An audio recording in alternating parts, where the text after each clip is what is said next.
Halo, selamat malam. Selamat datang di Cyber Learning. Malam hari ini kita akan memulai webinar tentang produk kita, yaitu Matrix LMS, yang kita khususkan untuk membuat bisnis training vokasi atau keterampilan keahlian secara online.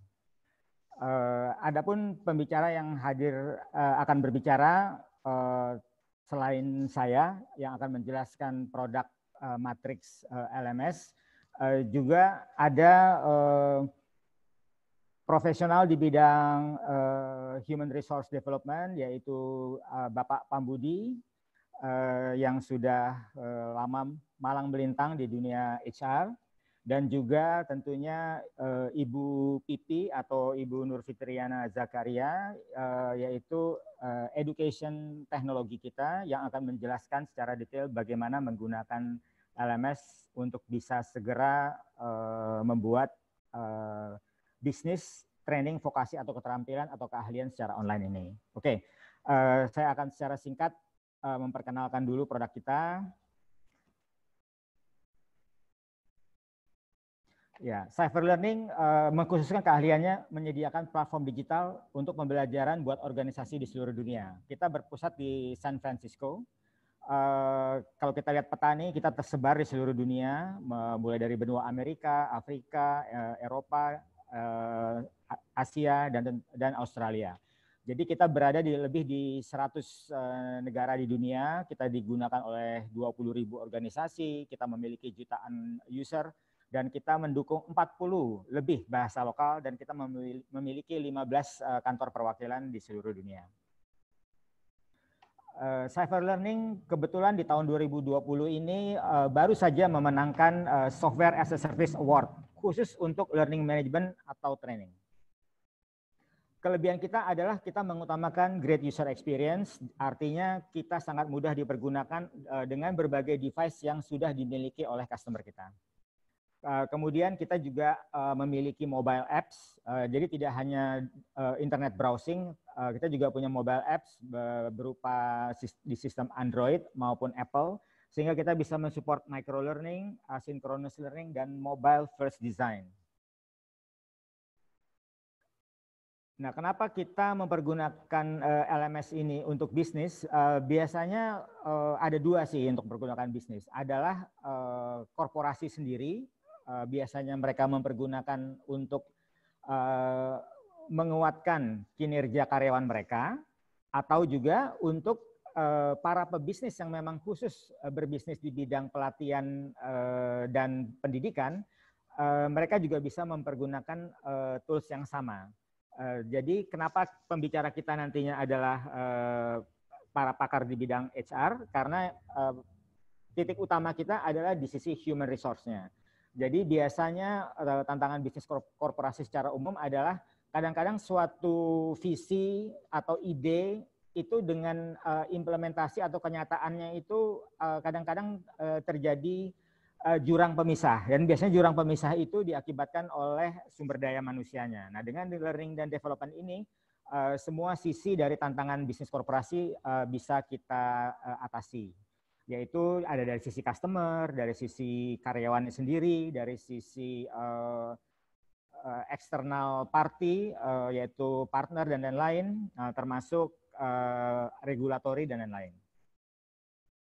Nah, ini adalah contoh penggunaan oleh customer yang memiliki impact di bisnis, baik dari sisi revenue, pertumbuhan dan mempertahankan jumlah customer, dan juga dari sisi brand image. Nanti detailnya kita akan berikan pada saat setelah selesai webinar ini. Yang saya bisa sebutkan misalnya seperti untuk onboarding, atau untuk sales partner enablement, dan juga customer enablement, sehingga customer experience akan meningkat. Dengan demikian, dengan sendirinya revenue juga akan meningkat. Nah, solusinya yang kita ingin tawarkan pertama adalah apa sih yang bisa didapatkan dari Matrix? Nah, kira-kira seperti ini. Jadi manfaatnya itu pertama adalah LMS adalah software yang diperlukan untuk menyelenggarakan sistem belajar secara online. Jadi kalau saat ini misalnya suatu bisnis ingin menjadi seperti, maaf nih kalau saya sebutkan suatu merek, misalnya seperti Ruang Guru, untuk membangun suatu sistem seperti Ruang Guru, kalau kita mendevelop sendiri, itu akan memakan waktu lama. Belum lagi dari sisi sumber daya dan maupun dari sisi waktu, karena kita perlu mengembangkan produk. Namun dengan mempergunakan matriks LMS ini, dengan cepat kita bisa langsung mendapatkan produk yang sudah matang untuk kita pergunakan sehingga produk kita segera bisa kita launch ke market. Jadi quick time to market. Nah, ini adalah immediate benefit-nya dalam pergunakan LMS, yaitu pertama adalah karena customer experience-nya bagus, jadi higher learner engagement, juga memperbaiki alur kerja, meningkatkan produktivitas yang lebih tinggi, dan otomatis menjadi revenue dan juga memudahkan untuk melakukan performance evaluations. Nah, ini selain dipergunakan oleh secara sistemnya menguntungkan, juga bagi pengajar itu juga sangat memudahkan untuk membuat kursus online. Lalu untuk para pembelajar itu juga karena kita sangat intuitif penyusunan menu konten dan pengorganisasian konten belajar itu juga memudahkan pelajar untuk mempelajari. Kemudian kita juga memiliki 14 jenis pengujian berupa quiz, essay, bahkan review atau saling menilai antara sesama pembelajar, termasuk pembelajar dari eksternal juga.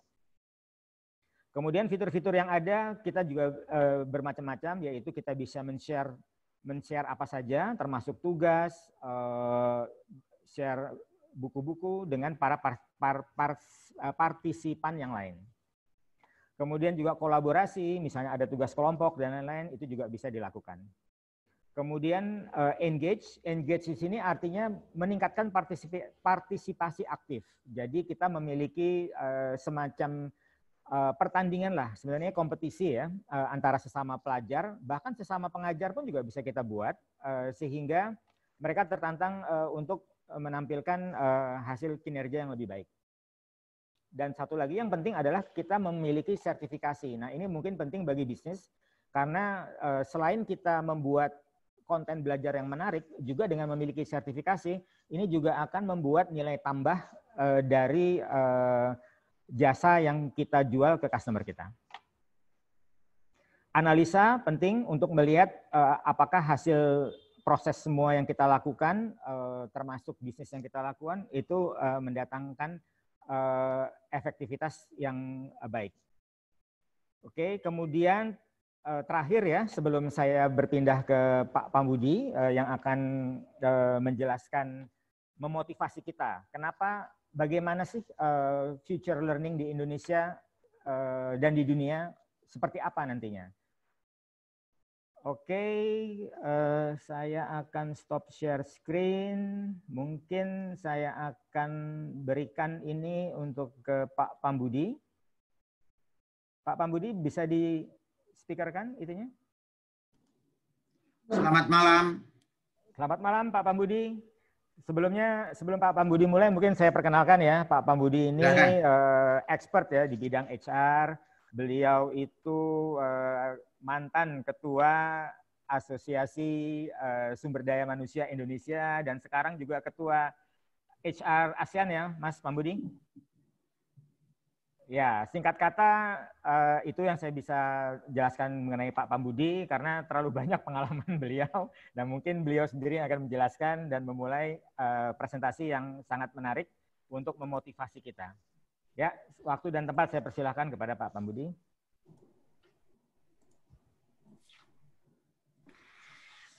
Assalamualaikum warahmatullahi wabarakatuh. Maaf Pak Wira, suara saya udah jelas? Sangat jelas, Pak. Terima kasih. Apakah slide-nya juga sudah kelihatan jelas? Kelihatan. Oke, terima kasih. Kita hari ini akan sharing tentang the future of learning. Masa depannya learning itu seperti apa? Dan sebelumnya tadi udah diperkenalkan, saya adalah HR Director di Bluebird saat ini dan sekaligus menjadi Chairman ASEAN Human Development Organization. Sedikit tentang saya Saya kebetulan juga dulunya insinyur komputer, computer of science. Jadi saya juga mengerti perkembangan dunia IT. Kemudian saya melangkah ke dunia HR. Saya bekerja di beberapa posisi HR di beberapa negara, termasuk Thailand, Singapura, Jerman, China. Dan terakhir saat ini seperti Anda lihat, saya menjadi HR Director di Bluebird Group di Indonesia. Pertama kali sebelum kita ngelihat perkembangan strategi learning, kita perlu ngelihat dulu membahas strategi perkembangan bisnis. Dalam bisnis ada yang sangat penting yang namanya VUCA, bahwa dunia ini penuh dengan ketidakpastian, uncertainty. Kita pikir kita berlayar di laut yang tenang.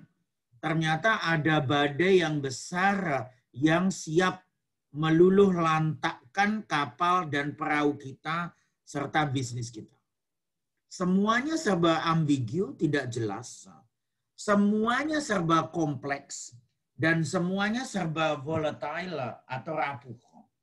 Dan inilah yang membuat kita semua harus selalu berjaga-jaga, harus selalu berwaspada tentang bisnis kita. Ini adalah sebuah contoh dalam hospitality industry, ya, betapa sebuah bisnis berkembang begitu cepat. Dulu ada yang namanya hotel berbintang. Makanya semua pakai bintang 5, bintang 4, bintang 3, dan seterusnya. Kemudian lahir konsep hotel akord, di mana mereka menolak untuk melakukan pengkotak-kotaan berdasarkan bintang. Kemudian lahir lagi konsep yang namanya hotel Formula 1 di Eropa, hotel tanpa pegawai. Belum selesai itu semua, tiba-tiba muncul lagi sebuah konsep baru namanya Agoda, di mana orang boleh booking hotel dengan sendiri.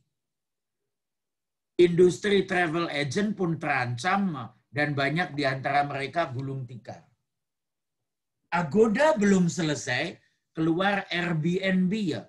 Orang boleh menyewakan rumahnya sendiri, ya, dan menjadi disewakan ke orang lain. Belum selesai itu semua, keluar lagi yang namanya home exchange. Orang boleh tukeran rumah. Saya mau libur ke Thailand, di Thailand ada orang punya rumah, saya tukeran antara rumah saya di Jakarta dan rumah saya di Thailand. Asal waktunya sama. Dan ternyata itu semua perubahan yang harus diantisipasi oleh dunia perhotelan. Belum selesai itu muncul lagi COVID. Dan itulah ombak hempasan demi hempasan dari laut yang siap menerkam bisnis kita.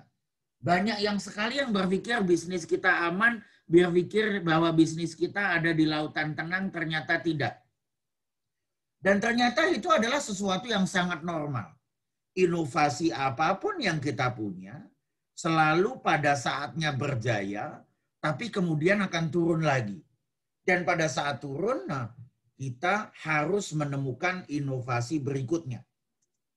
Contoh yang sederhana adalah 2 perusahaan yang akan saya share ini. Yang satu namanya Kodak. Di mana dulu siapa yang tidak kenal Kodak, dulu jaya raya, hebat, kaya luar biasa. Karena waktu itu setiap orang selalu menggunakan Kodak, mencuci cetak foto. Setiap kali pulang dari kawinan, pulang dari wisuda, dan pulang dari piknik. Ternyata perilaku manusia berganti. Dan karena perilakunya berganti, ya suatu saat orang tidak mencetak foto lagi. Mestinya Kodak berubah. Mestinya Kodak berbenah. Mereka yang punya begitu banyak insinyur kimia untuk mencampur tinta kimia, mestinya segera berubah menjadi perusahaan digital. Mereka tidak melakukan itu. Dan akibatnya pada tahun 2011, Kodak, perusahaan yang sebesar dan sehebat itu, dinyatakan bangkrut. Dan inilah yang terjadi. Ternyata kesuksesan tidak ditentukan oleh seberapa hebat kita, seberapa kaya kita, seberapa pintar kita. Tapi ternyata ditentukan seberapa mampu kita beradaptasi dengan lingkungan. Contoh berikutnya yang akan saya sampaikan adalah perusahaan berikutnya yang namanya adalah Garmin. Ternyata Garmin itu dulunya adalah menjual produk yang namanya digital GPS mapping. Kaya raya, produknya hebat, keren. Ternyata apa? Orang nggak perlu lagi beli Garmin. Nah, sekarang udah bisa download aplikasinya di handphone, bisa pakai Waze, Google Map, dan lain sebagainya. Kalau Garmin tidak berubah, mereka juga akan punah. Apa yang terjadi? Ternyata Garmin lebih jago dari itu. Dia udah siap dengan inovasi berikutnya dan membuat jam tangan, peralatan fitness, dan gadget. Garmin tetap berjaya, tetap kaya, dan sukses luar biasa. This is the change. Inilah yang harus kita lakukan, di mana kita bukan hanya berlaku atau bertumpu pada kesuksesan masa lalu, tapi terus-menerus berusaha untuk memperbaiki diri, bahkan berubah. Katanya sama sekarang bukan hanya change yourself, tapi reimagine and reinvent yourself. Anda harus berimajinasi lagi dan menciptakan diri Anda lagi supaya setiap saat Anda harus berubah. Banyak profesi yang akan hilang, banyak pekerjaan yang akan punah. Penjaga tol udah kehilangan pekerjaan. Teller di bank makin berkurang. Dan itu akan berlaku pada banyak pekerjaan. Software dan artificial intelligence akan menggantikan kita. Berarti kita harus terus-menerus belajar dan terus-menerus berubah supaya kita menjadi Garmin dan tidak menjadi Kodak. Dan itu semua belum habis disruption itu. Belum habis ancaman yang mengancam bisnis kita. Ternyata kita mengalami pandemi COVID-19. Sama Bluebird yang dulu begitu merajalela, di jalan raya tinggal melambai, ternyata keluar aplikasi online. Kami harus berkompetisi dengan orang yang sama sekali tidak punya mobil, perusahaannya nggak punya mobil, nggak usah bayarin driver, mungkin juga nggak usah bayar pajak. Kami berbenah dan membuat aplikasi digital. Pada saat aplikasi digitalnya siap, ada pandemi. Itulah cobaan demi cobaan yang dihadapi oleh semua perusahaan di Indonesia. Apa yang harus dilakukan pada saat itu? Flatten the impact, meminimize impact daripada pandemik itu sendiri. Fight for survival, berjuang agar terus-menerus hidup. Cutting cost, maintenance, supplier, karyawan, atau apapun yang bisa di-cut. Kemudian invest for the future. Jangan lupa tetap harus berinvestasi untuk masa depan kita. Nah, sekarang dari situ kita akan melihat apa impact-nya bagi learning. Bagaimana kita akan melihat perubahan itu terjadi dan bagaimana kita akan menyesuaikan diri dengan proses belajar yang terjadi. Pertama, kita nggak belajar for the sake of belajar. Kita belajar itu ada tujuannya. Tujuannya supaya strategi bisnis kita tercapai.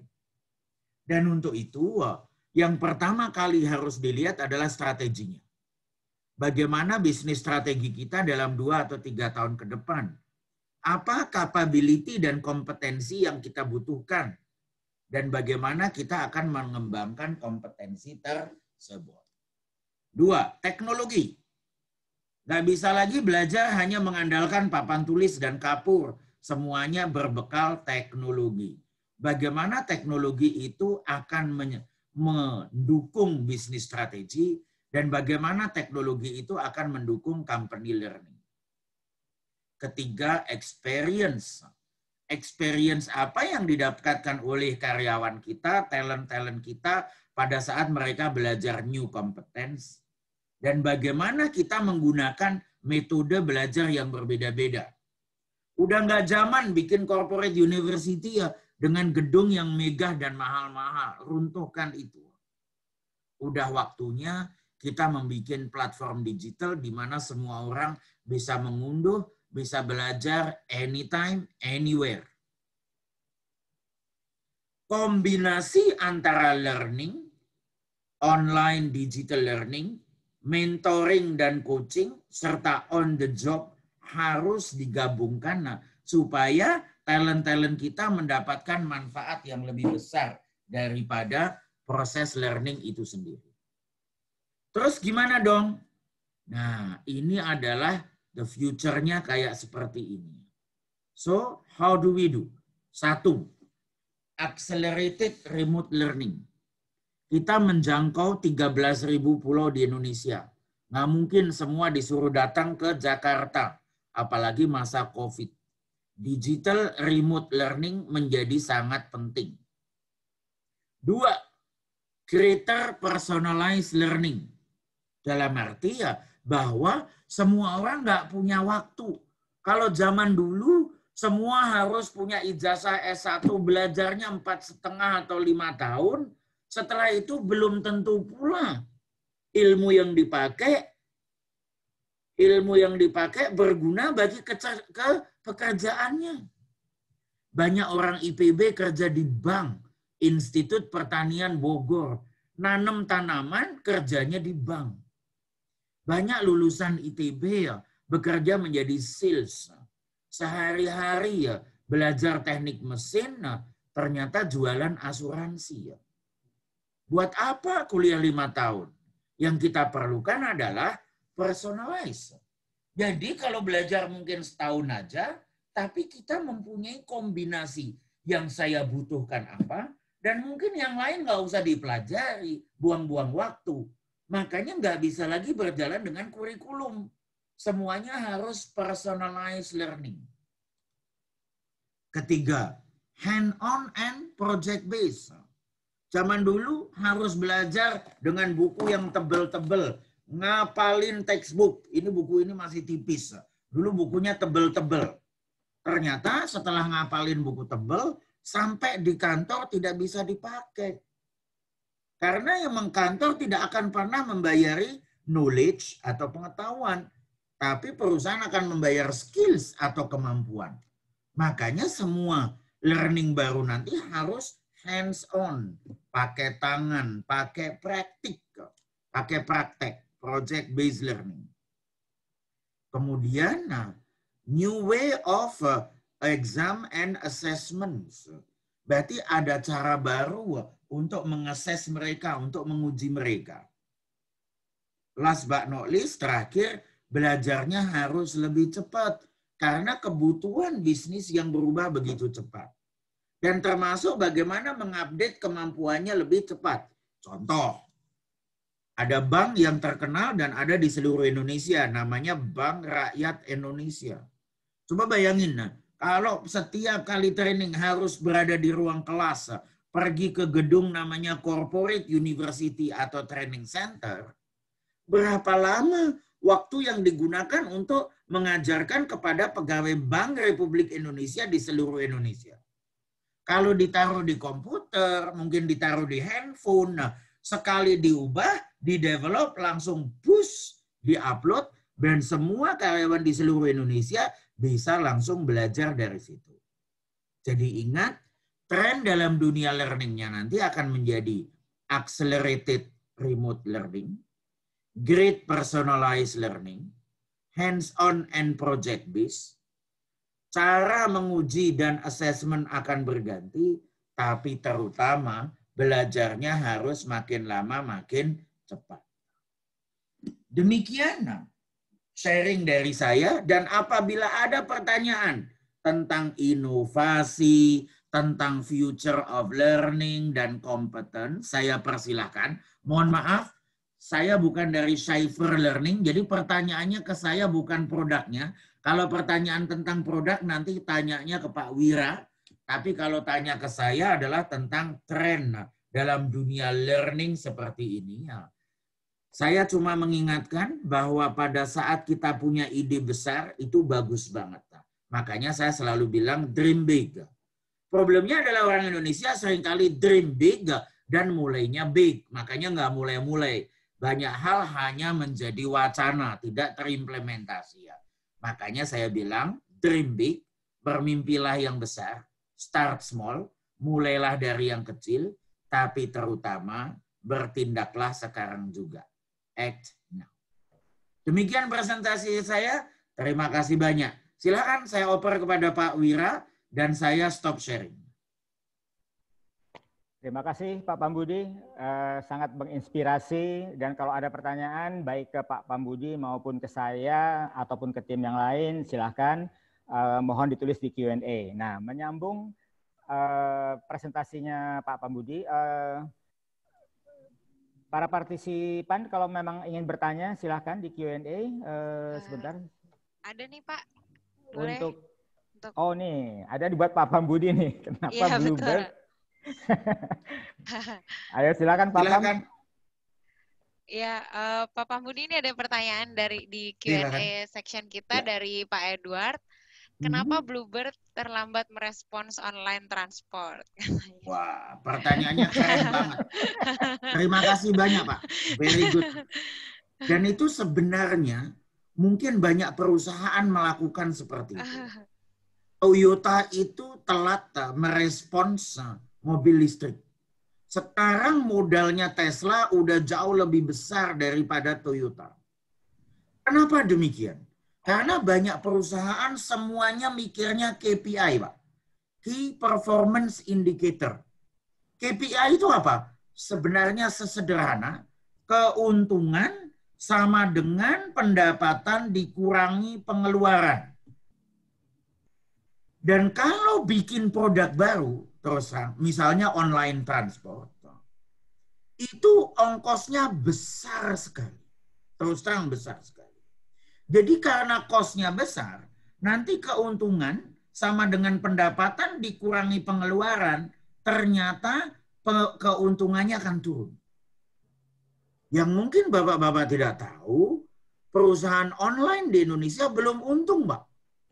Pada saat kami untung ratusan miliar, mereka ruginya triliunan. Karena memang banyak perusahaan yang pada awalnya belum untung. Nah, tentu saja dua-duanya nggak bagus, mohon maaf. Karena kalau bagi customer telat, lama-lama ditinggalkan. Makanya kami juga harus membuat aplikasi online.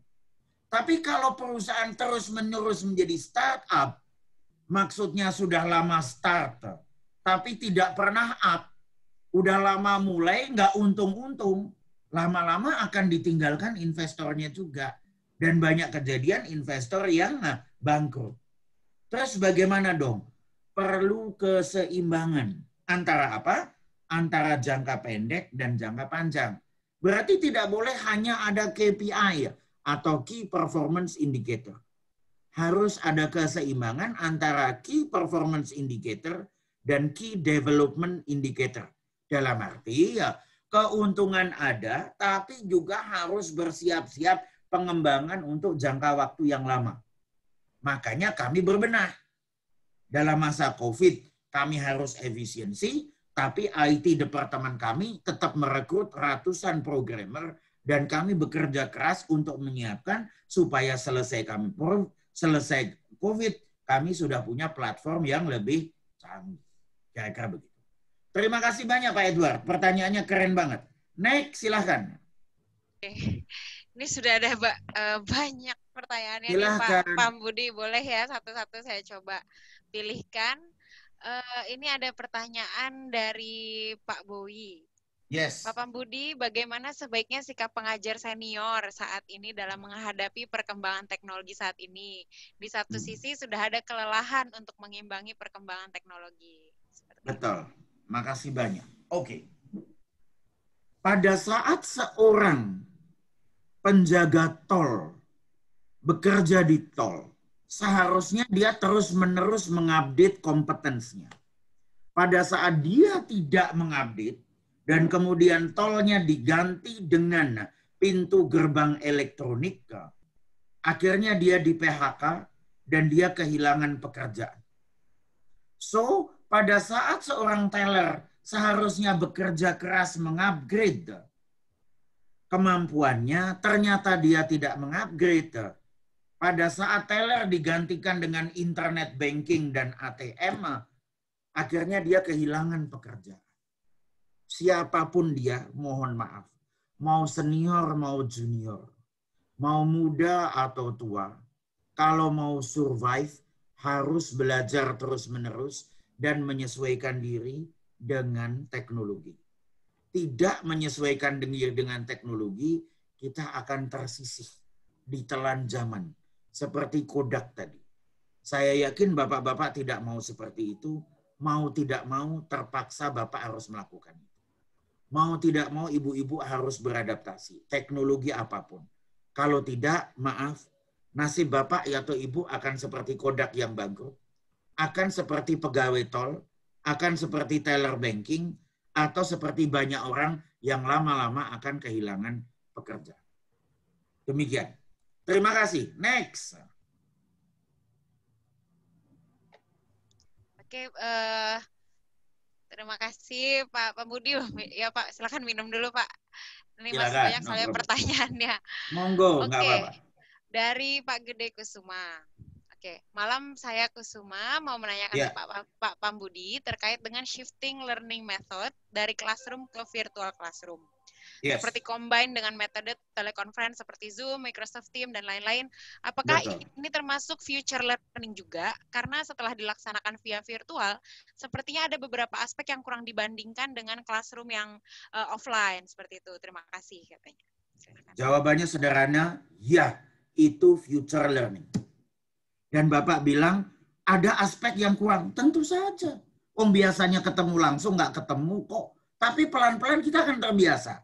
Saya kasih contoh. Bapak dulu kalau pergi ke bank akan disapa dengan teller-teller yang cantik-cantik dan ramah. Selamat pagi Pak Gede Kusuma, Bapak mau perlu apa? Nah, apa yang Bapak lakukan? Seneng lah, saya juga seneng ketemu dengan teller, orangnya ramah-ramah, cantik-cantik. Tiba-tiba kita disuruh ke ATM. Dan kita suruh ngambil sendiri, transfer sendiri.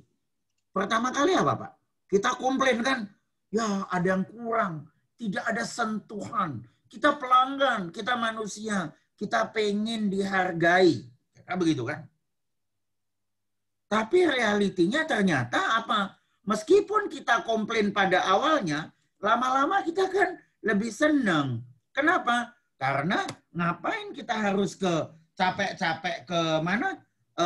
Bank, hujan, macet, panas, bayar parkir, parkirnya susah, dan lain sebagainya. COVID pula. Pada awal sebuah perubahan semuanya begitu. Pasti bandingin. Ada yang kurang. Kalau cuma kalimatnya ada yang kurang, nggak masalah. Perubahan akan berjalan. Problemnya adalah kalau misalnya tidak belajar sama sekali. Nah, kalau itu nggak akan mungkin. Tapi selama itu berjalan, kalau ada yang kurang, forget about it. Pada awalnya kita pasti akan melawan, tapi lama-lama kita akan ke sana. Seperti hanya pelanggan bank yang dulunya komplain. Saya kan mau dapat senyumnya teller. Saya kan mau disapa. Itu kan pelayanan pada pelanggan. Masa suruh ketemu mesin? Sekarang kita semua pergi. So change take time, but we will get there. Jadi siap-siap Pak Gede, bahwa semua pelan-pelan akan ke arah sana. Dan berarti kita harus bersiap-siap mengubah paradigma belajar kita. Next, silakan. Ini masih boleh ada pertanyaan nih Pak? Silakan. Ada 2 atau 3 pertanyaan lagi sebelum selesai. Oke. Alhamdulillah masih ada waktu. Boleh Pak, ini ada satu pertanyaan yang menarik menurut saya dari Pak atau Bu Anyan. Katanya, menghadapi perubahan yang diakibatkan pandemi, apakah strategi yang harus dijalankan perusahaan agar survive dan growth? Melakukan inovasi yang berbiaya besar atau continuous improvement? Wah, keren. Strateginya 3, Pak. Dan tadi saya udah bilang di sini ya, kalau nggak salah. Saya akan share lagi ya. semua perusahaan harus melakukan 3 hal ini bersama-sama. Jadi sebentar ya, saya share lagi. Saya masih bisa share ya sekarang. Nah. Masih bisa.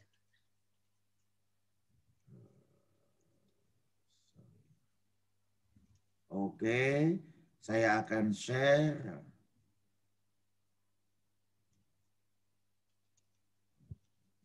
Oke, ini Pak, 3 ini. 3 strategi ini adalah 1, flatten the impact. Berarti impact-nya harus diminimisir. Contoh, saya di bisnis taksi, jumlah penumpang berkurang. Oke. Tapi yang tetap berkurang, yang sedikit harus dilayani dengan baik. Prima, zero complaint. Kalau udah tinggal dikit dan pelayanannya jelek, wah hancur kita. Jadi 1, minimize the impact. 2, fight for survival. Harus berjuang supaya hidup terus. Berarti cost efisiensi harus jalan. Saya bilang tadi karena berarti jumlah mobil yang keluar dikurangi, bensinnya dikurangi, gedung yang beroperasi dikurangi, mungkin selama itu pool ditutup, beberapa karyawan mungkin istirahat dulu di rumah, karena kita harus fight for survival. Nggak mungkin perusahaan pada saat pendapatan berkurang, nanti cost-nya malah naik. Nggak bisa. Jadi fight for survival. Ketiga, jangan lupa tetap invest for the future. Dulu ada yang bilang, kok online kita ketinggalan? Ya nggak apa-apa. Berarti sekarang pada saat kita lagi istirahat, lagi krisis, kita justru harus mengembangkan IT platform. Supaya pada saat kita bertanding lagi, kita udah lebih siap lagi. Jangan sampai pada saat kita lagi krisis, kita nggak invest sama sekali, krisisnya selesai, lawan yang lebih bagus dari kita. Nah, jadi Pak, kalau sebuah perusahaan strateginya adalah meminimisir impact-nya, berjuang untuk survival-nya, dan invest untuk masa depannya. Begitu. Silakan Bu, next question. Oke, oke betul. Oke, ini boleh satu lagi ya Pak. Silakan. Satu pertanyaan lagi mungkin. Kira-kira inovasi apa yang akan muncul dalam pembelajaran sesudah ada transformasi budaya mengajar selama pandemi ini? Ini dari Pak Pitoyo Meyono. Oke, good. Jadi begini inovasi ya. Apa? Betul. Inovasi itu harus berjalan terus. Nah, sekarang seperti dibilang Pak Gede Kusuma tadi ya, kalau nggak salah ya, bahwa ada kurangnya. Nah, bagaimana berinovasi supaya belajar itu makin lama makin mendekati suasana learning di kelas. Jadi supaya tidak searah aja. Jadi akhirnya lama-lama prosesnya akan ke sana. Inovasi pertama, seperti dibilang, kalau memang pakai Zoom, itu kurang daripada biasa. Oke, berarti kurangnya makin lama harus makin sedikit. Itu 1. Experience. 2, assessment. Bagaimana dengan hal seperti ini, kita tetap menguji. Ada sertifikasi kan? Contoh, sertifikasi jadi montir, sertifikasi jadi programmer, sertifikasi jadi tenaga ahli kesehatan. Nah, kita harus berinovasi bagaimana mengetes, bukan hanya tes tertulis, tapi tes keahlian dan praktek dengan menggunakan metode online. Nah, intinya apa? Bahwa metode online pada akhirnya harus mampu menjawab bukan hanya trainingnya, tetapi sertifikasi dan ujiannya, kemudian bagaimana mengupgrade pada saat pengetahuannya berganti.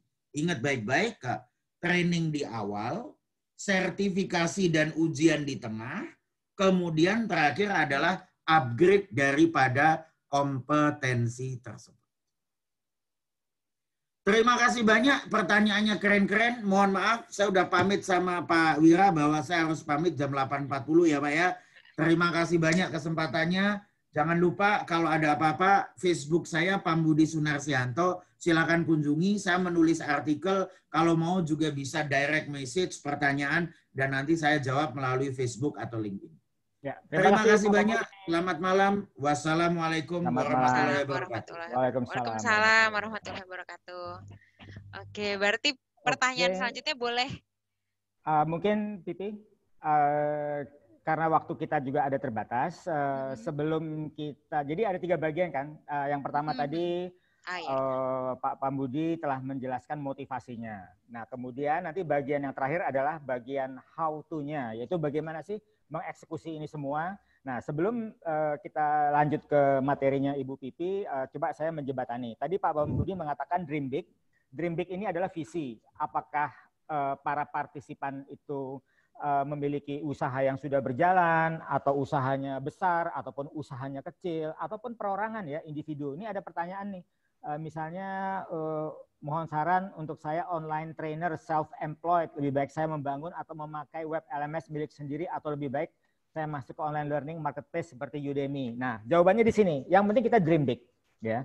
Dream big, apapun itu, kita lihat gap-nya terhadap apa yang kita miliki saat ini. Terus kemudian start small. Nah, LMS kita itu bisa mulai dengan start small. Karena kita tidak perlu membangun server. Jadi kalau misalnya ini Pak Anang ya, Pak Anang YB, Pak Anang ini ingin membangun LMS-nya sendiri, dengan kita bisa, sangat bisa. Karena kita scalable. Jadi harga kita itu, kalau Anda memulai dengan 50 user, itu lebih murah daripada misalnya Anda membuat sendiri, membangun sendiri LMS milik sendiri. Kita contohkanlah gini misalnya, seperti yang Pak Pambudi katakan. Untuk membangun online service semacam misalnya, maaf nih kalau saya sebutkan lagi, misalnya seperti Ruang Guru ya, mereka sudah sukses. Nah, itu perlu biaya investasi yang besar ya di awal. Harus membakar duit, istilah kata Pak Pambudi tadi. Nah, kalau di kita tidak perlu, karena kita bisa langsung membuat produk kita, produk core bisnis kita, dengan tools LMS yang kita sediakan untuk menyelenggarakan e-learning atau mobile learning dengan cost yang sesuai dengan harapan kita. Misalnya Anda dari biaya langganan untuk satu murid katakanlah berapa. Nah, persentasenya itu bisa untuk membiayai langganan LMS kita. Nah, jadi kita scalable. Jadi kita bisa start small. Kemudian act now. Nah, act now ini juga kita cepat untuk mempelajari LMS kita yang nanti akan diajarkan oleh Ibu Pipi how to-nya. Itu kita boleh dibilang 1 hari sebenarnya kita sudah bisa untuk memulai. Bukan 1 hari, bahkan hitungan jam-jaman ya. Kita bisa langsung segera memiliki platform e-learning kita sendiri dengan segala fitur-fiturnya yang lengkap. Nah, tinggal kitanya aja bisa memanfaatkan semua fitur itu atau tidak. Nah, bayangkan itu. Nah, coba sekarang kita mulai ke Ibu Pipi untuk menjelaskan para peserta bisa melihat sendiri bahwa hal ini mudah. Memang kita buat suatu video supaya waktunya menjadi efektif. Tapi nanti jika teman-teman para partisipan ingin mencoba, bisa mengikuti apa yang diajarkan oleh Ibu Pipi atau bisa kontak saya untuk proyek yang lebih besar lagi. Terima kasih Bu Pipi, waktu dan tempat saya persilahkan. Baik, terima kasih Pak Wira. Mungkin saya bisa mulai dengan tadi ada salah satu pertanyaan yang tunggu sebentar saya cari lagi. Ini dia. Katanya untuk menggunakan matriks LMS ini apakah harus register dulu atau bisa menggunakan single sign on seperti itu tadi dari Pak Rosyanto. Jadi berarti kita akan mulai dari register dulu, register ke platform kita ini. Caranya sangat mudah, saya akan show video aja untuk melihat bagaimana caranya supaya lebih singkat. Saya izin untuk share screen dulu. Baik. Sebentar. Oke, boleh sebentar saya buka dulu. Oke. Share. Oke.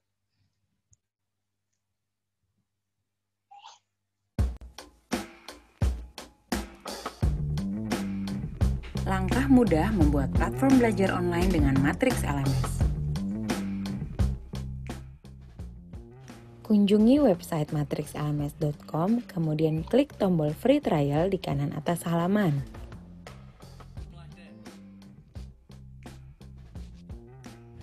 Lengkapi data yang diperlukan seperti nama portal belajar dan URL yang ingin Anda gunakan, kemudian klik sign up.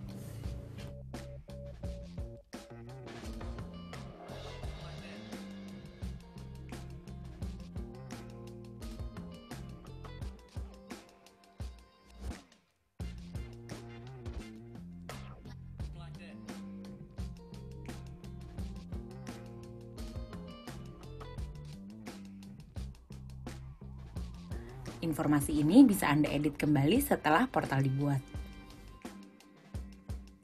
Portal belajar Anda sudah jadi. Untuk membantu Anda mulai menggunakan portal belajar, Anda bisa mengakses Help Center di mana Anda bisa melihat Getting Started Guide, petunjuk penggunaan fitur, serta beberapa video tutorial. Mengakses demo konten yang ada pada portal baru Anda untuk mendapatkan inspirasi, dan mulai eksplorasi mandiri dengan mudah karena desain portal yang intuitif. Silakan mencoba.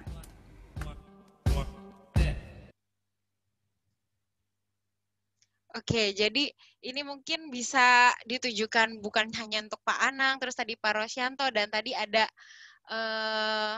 saya lupa satu lagi, intinya yang ingin membangun mulai dari nol untuk bisnisnya sendiri, bisa mulai dengan LMS ini dengan mendaftar sendiri saja Bapak Ibu, langsung cobain free trial-nya, dan explore secara independen juga bisa untuk tahu gimana caranya menggunakan fitur-fitur LMS-nya.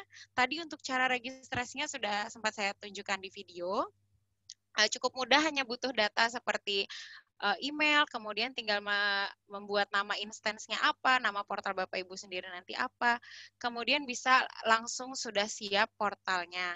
Itu sudah karena kita nggak perlu pakai server, kita pakai cloud, jadi nggak ada yang diperlukan lagi selain internet dan punya komputer aja atau laptop. Kemudian setelah itu Bapak Ibu bisa mulai membangun konten belajar Bapak Ibu sendiri di dalam portalnya karena fitur-fiturnya sudah siap digunakan semuanya. Mungkin saya bisa langsung ke video berikutnya ya Pak Wira supaya lebih singkat. Untuk gimana cara tadi membuat, kalau setelah Bapak Ibu tadi register, setelah punya portalnya, jadi tadi register itu video saya tadi kurang dari 2 menit. Dan itu memang secepat itu untuk membuat, silakan nanti setelah sesi ini mungkin Bapak Ibu mau coba langsung, kunjungi websitenya, klik free trial-nya, kemudian isi data diri, singkat saja, kemudian bisa dilihat portalnya langsung siap digunakan. Dan sudah ada demo kontennya di dalam sebagai inspirasi Bapak Ibu untuk membuat konten. Nah, untuk membuat konten Bapak Ibu sendiri, saya akan berikan juga video singkat gimana caranya membuat konten belajar di dalam portal belajar ini. Oke, boleh izin saya sharing screen-nya lagi.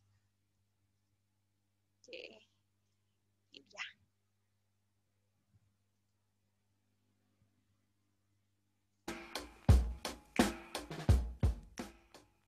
Membuat konten belajar di matriks LMS. Sebelum mulai membuat konten, perlu Anda ketahui bahwa konten belajar di matriks LMS dikelola dalam 3 level.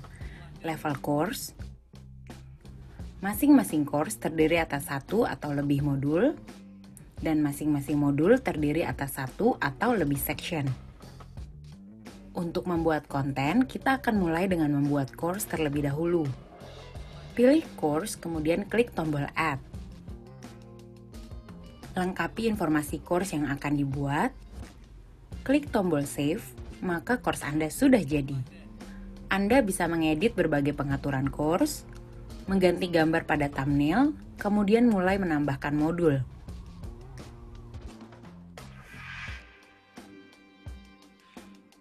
Pada level course, pilih Add.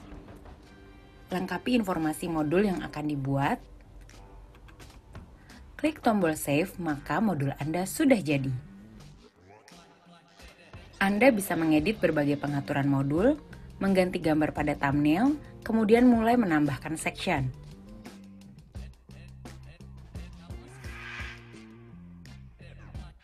Pada level modul, pilih variasi section yang ingin Anda tambahkan. Untuk konten berupa teks, video, gambar, dan dokumen, Anda bisa memilih opsi page. Untuk konten berupa SCORM package, Anda bisa memilih opsi tersebut. Lengkapi informasi section yang akan dibuat, kemudian klik Save. Klik tombol Edit untuk mulai membuat konten, kemudian silakan membuat konten menggunakan authoring tools kami sesuai kreativitas Anda.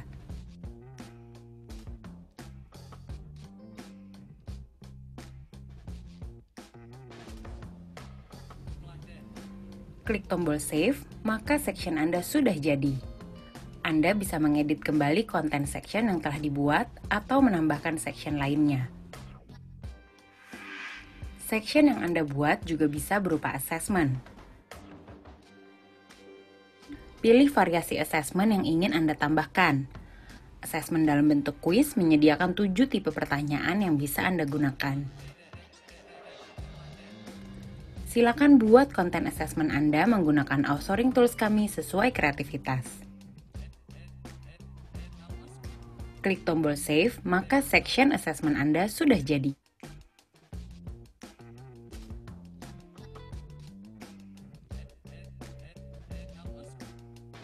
Silakan mencoba.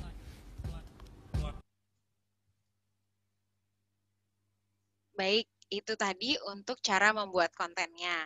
Dan nanti Bapak Ibu juga bisa akses video how to-nya atau tutorialnya yang juga tersedia di platform itu. Jadi kalau nanti Bapak Ibu udah register, bisa dilihat juga caranya di Hub Center kami.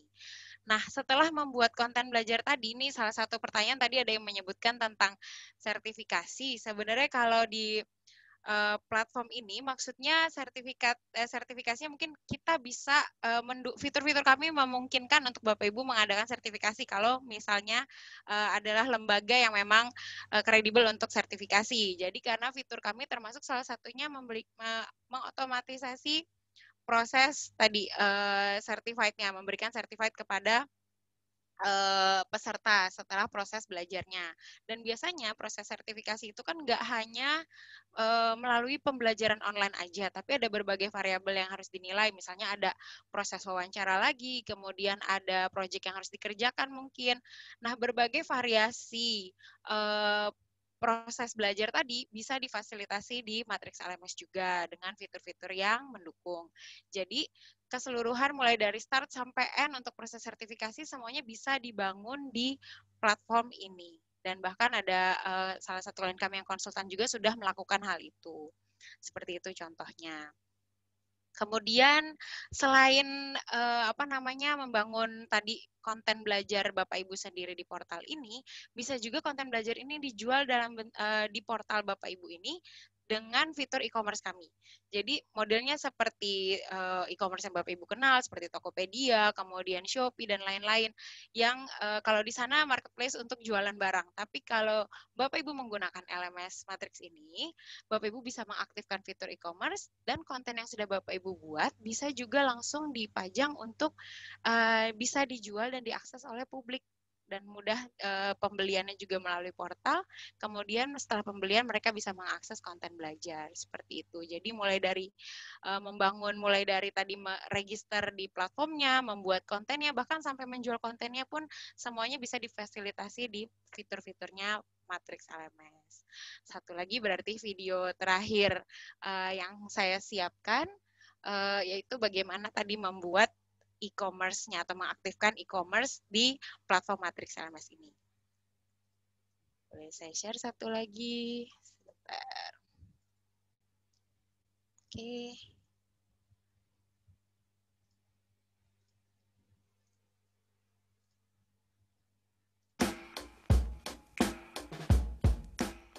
Fitur e-commerce di Matrix LMS. E-commerce merupakan salah satu fitur dari Matrix LMS yang bisa Anda gunakan untuk menjual akses konten belajar Anda dengan mudah. Untuk mulai menggunakan fitur ini, pilih menu admin, kemudian pilih App Center. Klik tombol install pada e-commerce app.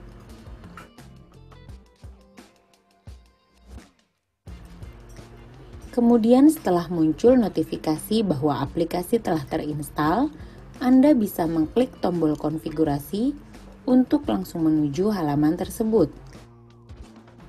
Atau Anda juga bisa mengakses konfigurasi e-commerce kapan saja melalui menu admin, kemudian pilih e-commerce. Di halaman e-commerce, klik tombol enable untuk mulai mengaktifkan e-commerce di portal Anda. Pada halaman ini, Anda bisa melihat informasi singkat e-commerce seperti order dan item yang diperjualbelikan. Untuk mulai mengkonfigurasi e-commerce, klik tombol Configure. Konfigurasi yang bisa Anda lakukan antara lain, menambahkan payment gateway, memilih notifikasi yang muncul, menambahkan kupon potongan harga, mengelola pembelian dalam jumlah besar, menambahkan potongan harga untuk pembelian dalam jumlah besar, menetapkan pajak pembelian yang berlaku, menetapkan kebijakan tertentu, dan mengkustomisasi pesan dan invoice yang digunakan. Untuk menambahkan payment gateway, klik tombol Add di tab Payment Gateway. Saat ini kami memiliki 9 payment gateway yang bisa Anda pilih untuk diintegrasikan dan akan bertambah sesuai kebutuhan customer kami. Masing-masing payment gateway telah dilengkapi dengan panduan pengintegrasian yang bisa Anda temukan di Help Center.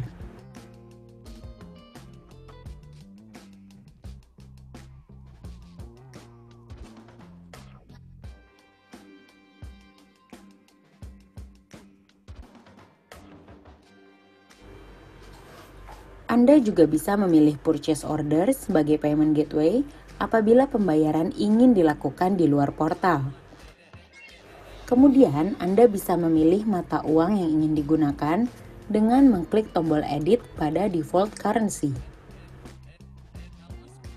Setelah mengkonfigurasi e-commerce, Anda bisa mulai menetapkan harga untuk course yang Anda jual. Pada menu course, pilih course yang akan Anda tetapkan harganya. Pada level course, pilih menu admin, kemudian e-commerce. Klik tombol edit price untuk menetapkan harga.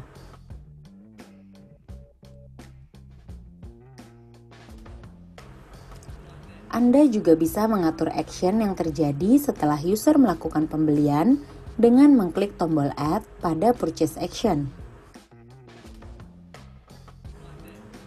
Anda juga bisa menambahkan kupon yang bisa digunakan untuk pembelian dengan mengklik tombol Add pada kupon. Selesai. Anda bisa mengunjungi katalog untuk melihat bagaimana tampilan course Anda yang siap dibeli.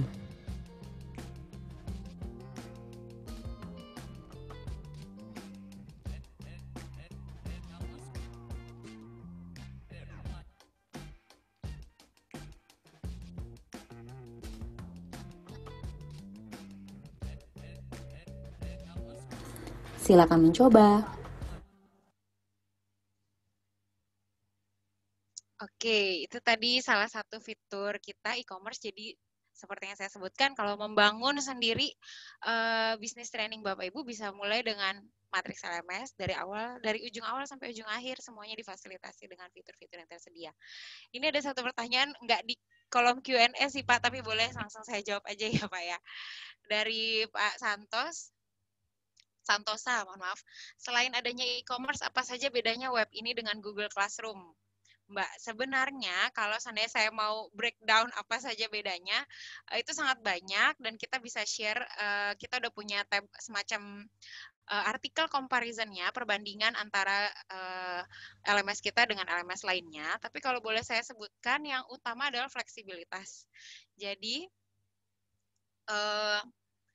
platform kami, Matrix LMS ini sangat mendukung banyak fleksibilitas, khususnya buat trainer atau instrukturnya yang ingin membangun pembelajarannya sendiri, mulai dari kebebasan mereka untuk mendesain learning experience yang ingin digunakan, bahkan mendesain tampilan untuk kelas yang ingin mereka gunakan, semua yang ada di platform ini bisa 90%-nya bisa dikustomisasi, bahkan mulai dari palet warnanya, gambar yang ada di kelas-kelasnya, thumbnails-nya seperti ini, dan juga semua experience belajarnya. Jadi kalau boleh saya sebutkan, Google Classroom terbatas di mungkin memberikan dokumen, video, hanya hal-hal seperti itu, dan juga set assessment-nya tidak terlalu banyak. Tapi kalau di Matriks LMS, Bapak Ibu bisa berkreasi dengan berbagai tipe konten. Mulai dari video, teks, gambar, kemudian kalau seandainya membuat dengan authoring tools lain seperti Adobe Captivate atau Articulate Storyline, mau diupload di sini itu juga bisa. Asesmennya pun berbagai variasi bentuknya, mau bikin debate, mau bikin esai, bahkan praktikum pun bisa dilakukan monitoringnya lewat platform ini. Jadi lebih fleksibel untuk membuat experience belajar yang personalized. Kalau tadi Pak Pambudi bilang, makin ke depan pembelajaran harusnya makin personalized. Apa yang kita butuhkan buat menghadapi masa depan kita gitu. Jangan sampai kita mempelajari hal-hal yang nggak relevan dengan kita. Nah, ini salah satunya bisa disupport fiturnya di sini. Dan itu karena platformnya cukup punya fleksibilitas yang tinggi. Seperti itu mungkin ya jawabannya. Ibu Pipi, kalau saya boleh tambahkan ya. Silakan Pak Wira. Jadi ada contoh nih, saya nggak usah menyebutkan klien kita, suatu sekolah. Jadi sebelum pandemi, mereka sudah kita tawarkan produk kita, bahkan mereka juga sudah menguji coba, menjalankan. Pada waktu itu mereka menjalankan kelas, kelas tatap muka langsung.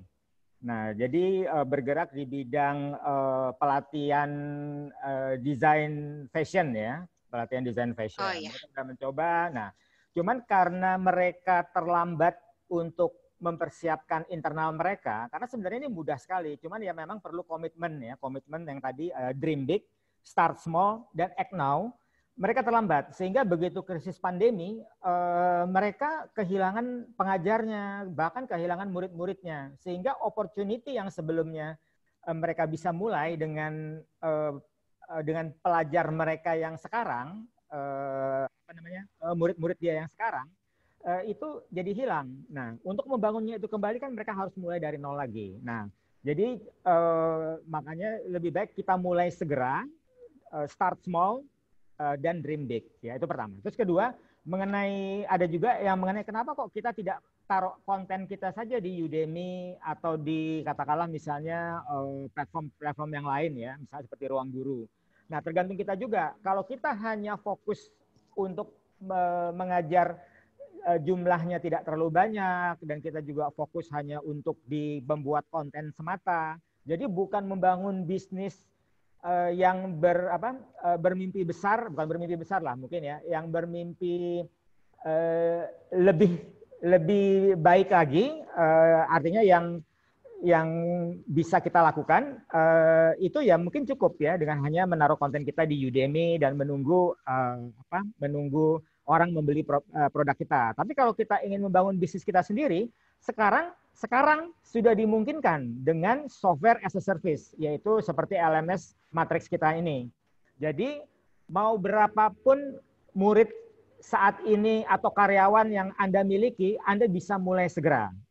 Tentu dengan minimal kalau untuk Matrix itu 50 user. Sehingga biaya untuk menyewa platform kita dan membuat konten itu bisa disesuaikan harganya. Jadi begitu start di kilometer 0, kita sudah bisa menghitung berapa cost, berapa keuntungan, berapa penjualan, berapa harga produk yang kita tawarkan, demikian. Jadi mudah-mudahan ini juga bisa menjawab beberapa pertanyaan ya di chat ini. Kira-kira begitu. Silakan Bu Pipi kalau ada lagi yang ini. Dari saya sih itu Pak, intinya fitur kita lebih fleksibel tadi untuk membangun apapun goal-nya Bapak Ibu dalam membangun bisnisnya sendiri, khususnya di vocational training yang butuh banyak variasi metode belajar ya Pak, biasanya kalau vocational training itu. Jadi intinya bisa start aja Bapak Ibu, mungkin setelah sesi ini kalau butuh tadi video singkat saya gimana cara membuat instance, gimana membuat konten, nanti bisa diminta ya Pak ya, mungkin bisa sekalian diperlihatkan lagi kalau seandainya perlu.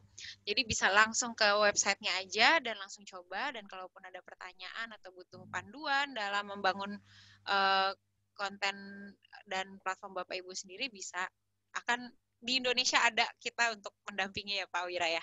Oh ya. Satu lagi ada pertanyaan yang mungkin saya perlu share juga. Ada beberapa klien kita menanyakan, kita sudah memiliki katakanlah e-book berupa PDF atau berupa katakanlah yang dia beli dari institusi pendidikan. Jadi kayak semacam ensiklopedia lah boleh dibilang. Nah pertanyaannya, apakah perlu LMS kalau kita sudah memiliki ensiklopedia atau e-book atau katakan knowledge management? Ya, masih perlu LMS. Mengapa? Karena LMS ini justru membuat ilmu yang ada tadi, database ilmu yang ada tadi, menjadi ilmu yang praktis. Jadi dengan pengajar atau subject matter expert, katakanlah misalnya ini kursus untuk yang sederhana saja, misalnya kursus untuk membetulkan AC. Daripada kita menyediakan instruksi atau standar operating procedure untuk membuat AC, akan lebih mudah kalau itu berupa materi konten e-learning, video yang menjelaskan secara langsung. Nah, kira-kira demikian. Jadi mengapa institusi-institusi besar tetap mempergunakan LMS, tetap mempergunakan pengajar-pengajarnya untuk menjelaskan ensiklopedia atau ilmu-ilmu yang terdapat di buku-buku yang PDF, e-book yang banyak itu. Jadi tetap relevan manusia dalam hal ini, cuman LMS memudahkan untuk penyampaiannya ke para audiens yang tersebar, terutama Indonesia, geografisnya sangat luas, dan kita punya fitur juga yaitu offline mode. Jadi tidak selalu harus membutuhkan koneksi internet. Jadi bisa diakses di suatu tempat dan kemudian setelah itu kalau tidak ada koneksi internet tetap bisa belajar. Kira-kira demikian.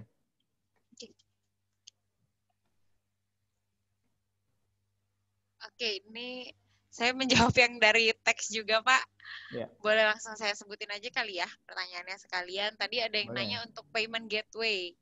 Ya, jadi kalau payment gateway ini, pertanyaannya dari Pak Monang, apakah sama seperti Traveloka atau e-commerce lainnya setelah peserta bayar otomatis user peserta kebuka dan dapat masuk otomatis? Atau masih manual kita sendiri yang buka aksesnya? Jadi karena tadi saya bilang ini sangat fleksibel, Bapak bisa lakukan dua-duanya. Mana yang jadi preferensi aja. Kalau seandainya mau diintegrasikan dengan payment gateway, maka akan otomatis aksesnya terbuka setelah user bayar. Seperti itu. Tapi kalau seandainya mau secara manual juga bisa, kita bisa atur untuk adminnya yang bisa meng-approve siapa yang misalkan pembayarannya dilakukan di luar platform. Misalkan melalui transfer atau mungkin membayar cash di tempat atau di mana seperti itu, kemudian kirim bukti transfer. Nah, hal itu juga bisa didukung. Nanti admin yang akan secara manual di platform itu akan meng-approve siapa yang sudah melakukan pembayaran. Jadi dua hal ini bisa disupport di platform kita. Kalau seandainya diintegrasikan dengan payment gateway maka akan otomatis. Tapi kalau seandainya mau secara manual bisa melalui purchase order seperti itu dan nanti akan di-approve manual oleh adminnya. Adminnya pun Bapak Ibu sendiri yang menentukan siapa dari pihak bisnis Bapak Ibu. Seperti itu untuk Pak Monang jawabannya. Mungkin itu Pak Wira. Ya. Lagi jawab pertanyaan juga nih. Iya. Terutama untuk biaya. Saya lihat jadi berarti memang banyak yang kalau memang Bapak Ibu mungkin selama ini merasa bisa membuat konten atau selama ini self-employed online training seperti tadi salah satunya Pak Anang tadi ya, dan di masa seperti ini ingin memulai bisnisnya sendiri untuk mengajar, mungkin kalau ngelihat animo pertanyaannya ini sepertinya memang banyak ketertarikan, mungkin bisa langsung dicoba aja mungkin ya setelah fase ini seperti itu. Seperti selesai sesi webinar ini maksud saya. Seperti itu Pak Wira. Oke. Ini waktunya udah lewat. Jika masih ada pertanyaan nanti bisa hubungi saya di ada ya nomor saya ya di apa? Di jawaban atau di mungkin boleh ditaruh di kolom chat kali ya Pak ya. Oh iya. Jadi bisa di. Ini ada beberapa pertanyaan yang sudah saya jawab sih. Nanti mungkin coba saya taruh. Oh nggak bisa di copy ini, maaf. Oke, saya tulis saja kalau gitu.